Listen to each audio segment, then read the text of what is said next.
The drama surrounding Roadhouse, the remake of the 1987 action film, has been about even more remarkable than the discussion around the movie itself. Director Doug Liman, the mind behind The Bourne Identity and Edge of Tomorrow, first said he would boycott the film over the studio's decision to dump it on streaming, after telling him that if he made a good film, they would grant it a theater release. Only for reports to emerge about the fact that Liman himself was offered the choice of a smaller paycheck in favor of a theater release and opted to go for a streaming-only platform instead. And it didn't take long for Jake Gyllenhaal to publicly, in the most diplomatic, respectable way possible, tell us this Doug Liman guy, he's full of crap. In all honesty, if anything made me curious about watching this film, it was the drama surrounding it. Did Liman indeed make a good film? Did Liman's own claims about this film testing higher than Mr. and Mrs. Smith and any of his other films for that matter make sense? Well, perhaps it does, if they only tested this movie exclusively with Conor McGregor fans. Roadhouse stars Jake Gyllenhaal as Elwood Dalton, a former UFC fighter who accepts a job at a roadhouse in Florida, only to find himself entangled in a plot where he must protect the roadhouse and himself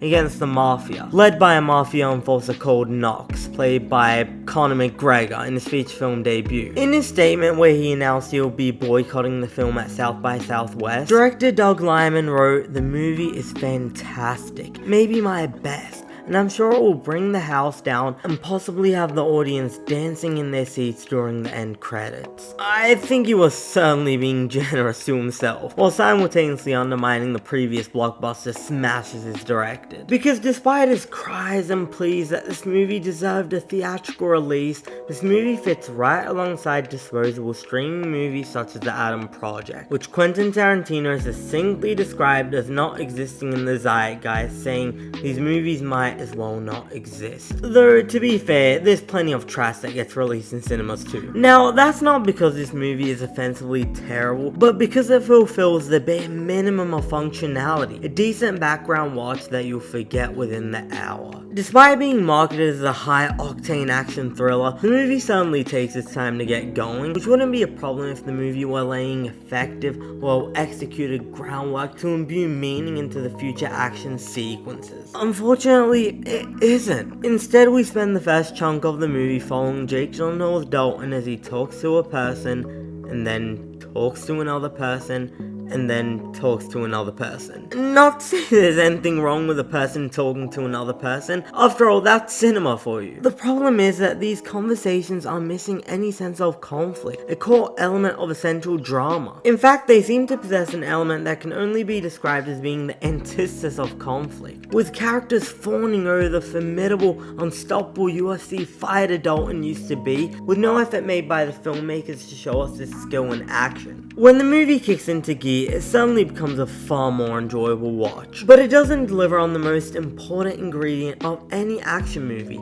the action. To its credit, the action is visually clear, it's easy to discern what's going on thanks to the minimal use of cuts or shaky cam, which isn't something I expected to say about the director of Bourne. But the action is far too repetitive and restrained to make any sort of real impact. The characters simply stand in front of each other and the camera spins around them as they throw a punch, another punch, another punch, and I couldn't help but think there would be a far greater sense of fun and excitement if there was some sort of variety. If the characters leverage their environment more during action sequences. There is an admittedly enjoyable action sequence which briefly switches to a first-person perspective, which transports you into the experience of having the living daylights beaten out of you by Conor McGregor. And no coincidence that this is one of the few moments in the action where the camera isn't just spinning around the characters. The performances leave a lot to be desired, and a lot of that has to do with the writing, as actors such as Billy Magnuson are saddled with a type of dialogue you would expect to find espoused by a mustache-twirling Disney cartoon villain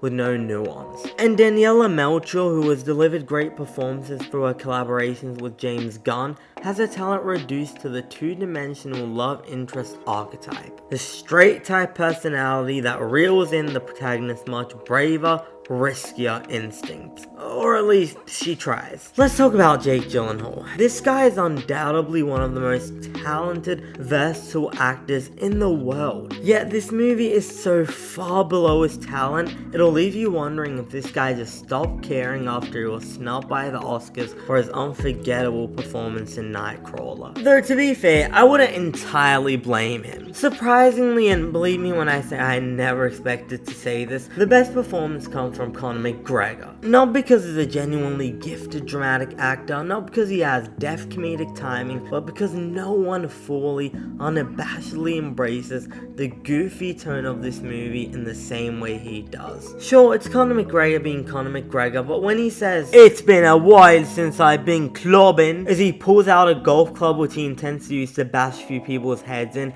you can't help but laugh. Not because it isn't a terrible line, but you just have to admire the conviction he says it with. There were reports that the filmmakers used AI to finish some of the dialogue in this film during the actor strike, and honestly, it feels like 40% of the dialogue in this film was delivered by an AI generated version of each actor. Which I'm sure wasn't the case, that's just my way of saying that the audio is pretty badly mixed with the visuals, and a lot of times felt out of sync, particularly in the first act of the film. It just kept taking me out. Then again, the entire movie feels lacking in any artistic intent to the point where it does feel robotic. The action sequences are uninventive in their repetitiveness, many scenes function in propelling the story forward while lacking the essential element of conflict. The antagonists are all Sunday morning cartoons, and the dialogue feels like a pastiche of the self-referential, wink to the audience type dialogue that is highly prevalent in today's blockbusters, whether it's the Marvel Cinematic Universe or Fast and Furious. In this movie, the roadhouse which Jake Gyllenhaal's character walks in is literally called The Roadhouse, which is amusingly and funnily lazy, but if we're being honest, it's a sadly accurate metaphor for the amount of originality and thought that went into this movie, which I can't give higher than a 5 out of 10. Thanks for watching. If you enjoyed this review, please leave a like and subscribe. And if you've had the chance to watch Roadhouse, let us know what you thought about it in the comments below. I'm Cinemike, and I'll see you next time.